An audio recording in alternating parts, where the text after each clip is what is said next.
او په هغې کې د بدر صاحب هغه ایکټینګ ما کړی دی. کله هم ایکټر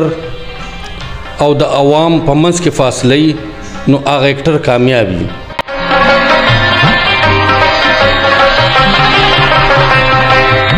ایکټرانو کې چې خوښ دی نو نعمت صاحب مې زیات خوښ دی.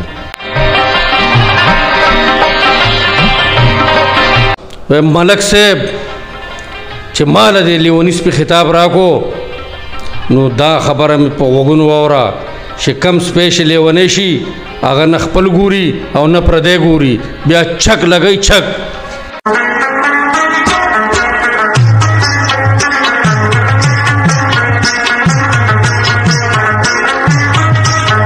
زما په دعاګانو باندې کیږي پښتانه دي لکه ستوري د اسمان شي. قدرمنو کتونکو عظیم خان یم له وطن سره نن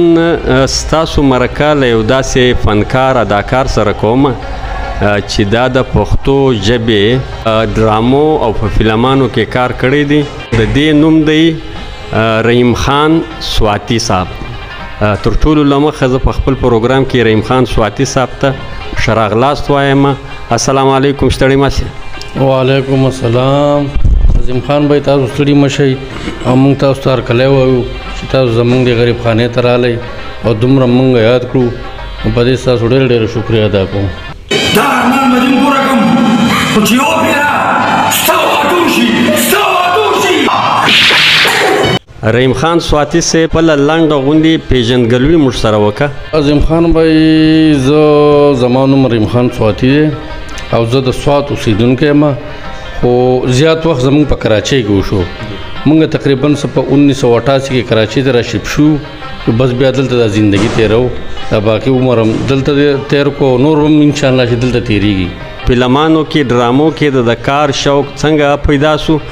او دا له څه وخته؟ اعظم خان بھائی دا تقریبا سن 2000 کې موږ به ډیپټي کوله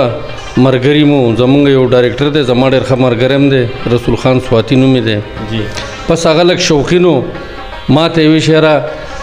راځه به دې ډرامو کې یا فلم کې دې کې کار کوو په هغې کې ما کار شروع کړو نو بس هغه شوق و هغه شوق موږ بیا دې ته راورسولو چې تقریبا د 2015 پورې ما په فلمونو په ډرامو کې تقریبا 40 ډرامې ما جوړې کړي دي او تقریبا 2-3 فلمونو کې مونږ کار کړی دی. په هغې کې پنجابي فلم هم دی سندي فلم هم دی. په دا 40 ډرامو کې ستا ترګردو د خوښې ډرامه کومه یوه ده؟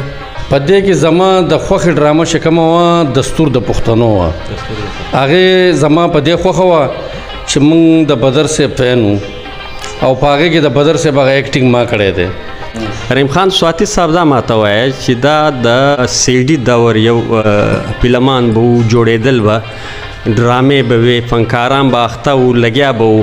اوس هغه دور بالکل زوال پذیر سو. د دې وجوهات څه دي؟ د دې وجوهات عظیم خان بھائی مین مسله خو دا ده چې یو د موبایل دور راغی انټرنیټ موبایل یو دې زوال لاوس. دویمه خبره دا ده چې کله هم ایکټر او د عوام په منځ کې فاصله وي نو هغه ایکټر کامیاب وي. کله چې د دوی فاصله ختمه شي که نه نو هغه ایکټر بیا ورځ ته ورځه په ښکته راځي. ولې چې ایکټر دا نه دی چې صرف په خولې خبرې وکړو ایکټر دی. ایکټر دپاره هر یو هغه شی مکمل پکار دی چې په میرټ وي. په میرټ دا شی اوس د یو هیرو دپاره دا ایکټر صحیح دی یا د ویلن دپاره دا صحیح دی. نو موږ هر څه کتلي نه دي خو بس چې کوم سړی د غوږه نیولی دی راوستی دی کیمرې ته ودرولی دی چې دا ایکټر دی. نو په دې وجه باندې زموږ دا انډسټري چې دی دا په لاندې لاړه. نو چې کله موږ هر کار په میرټ وکړو که نه نو انشاءالله تعالی چې دا انډسټري ده دا بیا راوچوته شي که خیري.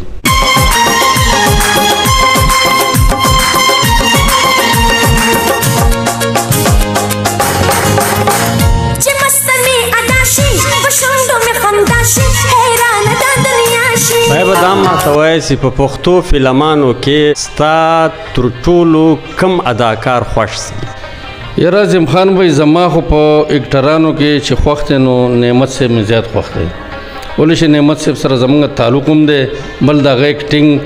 او دغه زما ډېر خوښ دی. نو د دې مطلب دا دی چې ستا هم منفي کردارونه ډېر خوښ دي؟ نه داسې خبره نه ده عظیم خان بھائی اصل خبره دا ده چې نعمت صاحب چې کوم وکنه هغه له شي به کم کار ورکړی شو که نه هغه به د خپل کار سره یو محنت کوو او کم سړی چې محنت کوي د هر کار سره چې کوي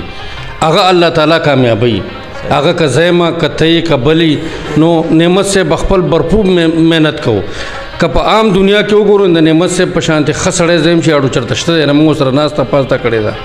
خو هغه به د خپل کار سره محنت کوو. ستا په ډرامو فلمانو کې که ستا د یو خوښ ډایلاګ وي نو موږ ته یې ویلی سي. ډایلاګ یې خو ډېرې دي خو موږ یو ډرامه جوړه کړې وه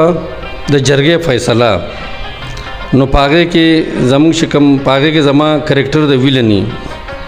نو زه یو جنۍ هغه تنګوم نو بیا په هغې کې یو جرګه کینی زموږ د جرګې هغه چې کوم مشر نو هغه یو فیصله وکړي هغه ما ته وایي چې د نن نه بعد ته زموږ دپاره او د دې کلي دپاره لیونی سپی شوې ما تاله د نن نه بعد د لیوني سپي یو خطاب درکو نو زه بیا هغه ته وایم ملک صاحب چې ما له دې لیوني سپي خطاب راکو نو دا خبره مې په غوږونو واوره چې کم سپی چې لیونی شي هغه نه خپل ګوري او نه پردی ګوري بیا چک لګوي چک. د شوبیز په دنیا کې انټرویوانې زه ګورم چې په دې کې غټ غټ فنکاران اداکاران جړه کوي فریاد کوي ته په دې کې څه وایې؟ عظیم خان بھائی تا خو ډېر ښکلی سوال وکړو واقعي چې زما د زړه سوال دی وکړو ګوره غریبي امیري چې کومه ده که نه دا د الله د طرفه ده ته اوسه پورې که ته په دې دنیا کې وګرځې که نه یو سړی م الله تعالی د ولږې نه دی وچلی بل په هر حالات کې مقابله پکار ده په هر حالات کې مقابله پکار ده. اوس موږ انټرویو کوو په انټرویو کې موږ جاړو فریاد کوو شعره موږ دا یو دا دي نه دا نه امیدي ده د الله نه به نه امیده کېږي د الله نه به امید ساتي او زموږ دا یقین دی چې ټیک ده دا شوپیز خراب و یا هر څنګه شو موږ کړی دی خو نه د توبې دروازې کولاوي دي انشاءالله تعالی موږ به توبه وباسو انشاءالله ولې چې موږ نه هم غلطیانې شوي دي په فلم انډسټرۍ کې که د خیال کړی سړي نه تکبر راځي او غټه خبره ته وځي نو دا ټول تکبر کې راځي خو تاسو زه خاص کر کې چې څومره اکټران دي زموږ چې څومره اکټران دي زه دا وایم چې کله انټرویو ورکوئ ښه په خوشحاله زړه ورکوئ د چا نه به تمه نه کوئ چې یاره ماله به پلانکې راکړي ډینګی راکړي تمه کول حرام دي الله نه غواړئ الله ته څه کمی نشته خو لکه کله چې زه په انټرویو کې دا خپل اکټران نه ما دوی دا جړه فریاد دا کوي نو یاره یقین وکړه چې په ما بده لګي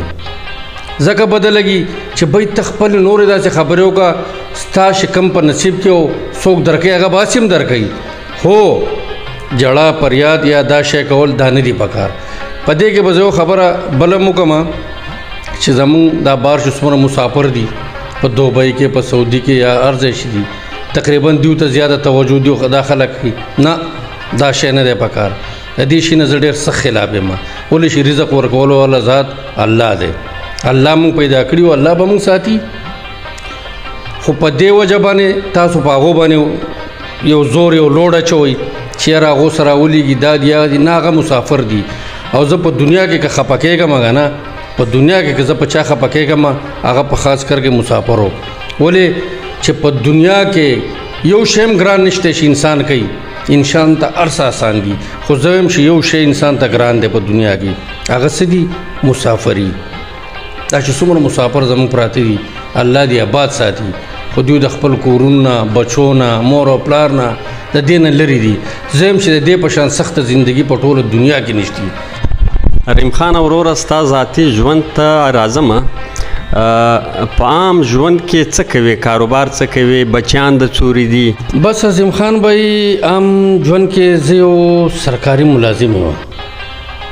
اور سرکاري نوکری ده زما شکر الحمدلله وخت د سر نه ده او بچو سوال تاسو کو نو بچی زما شکر الحمدلله سلور لوریانې مې دي بچی مې الکان مې نشتی خو په هغه لوریانو باندې زه په خپل ځان دومره خوشحاله یم که نه چې کله کله د اکثر په میلس کې یو سړی کینی نو یو نیم سړی ویاره د دې پلان کې سړي بچی زامن نشتی خو ما ته دا احساس چېرته نه دی راغلی ولې چې زما د لوریانې چې کمې دي د دې د وجې الله تعالی ماله ډېر ورسره کړي دي نو زه به د لوڼو باندې ډېر زیات مین یم او دا هم ټولو ته وایم چې د چا لوڼه یي ګوره ډېره مینه ورسره کوئ ولی شي لوڼه د الله یو نعمت دی. په آخر کې کتونکو ته که د داسې پیغام په ذهن کې وي ویلی شي؟ بس زه خو به آخري پیغام دا ورکړم چې څومره پښتانه دي زموږ هغه په پاکستان کې دي او که د پاکستان نه بهر دي هر څه دي خوشحاله اوسئ او د خپل مور او پلار عزت کوئ او خپل نوکري په حق حلال کوئ او 15 وخته د مونځ کولو کوشش وکړئ. ولې چې کم سړی مونځ کوي دی چېرته نه خرابېږي. او زه په دې موقع باندې د وطن ټي وي ډېره شکریه ادا کوم ولې چې زموږ د کراچۍ چې څومره ماحول او اکټران دی زموږ د اواز وطن ټي وي والا شوت کو نو زه وایم چې داسې وطن ټي وي والا څومره وچلیږي او څومره دیو کار کوي نو زه دیو ته خیرات تحسین پیش کوم او ټولو ملګرو ته دا وینا کوم چې وطن ټي وي ضرور ګورئ. الله حافظ. دا و رحیم خان سواتی چې موږ له تاسو سره د مرکه وکړه تر بل خوندور پروګرام پورې له تاسو اجازه اخلو. د خدای په امان.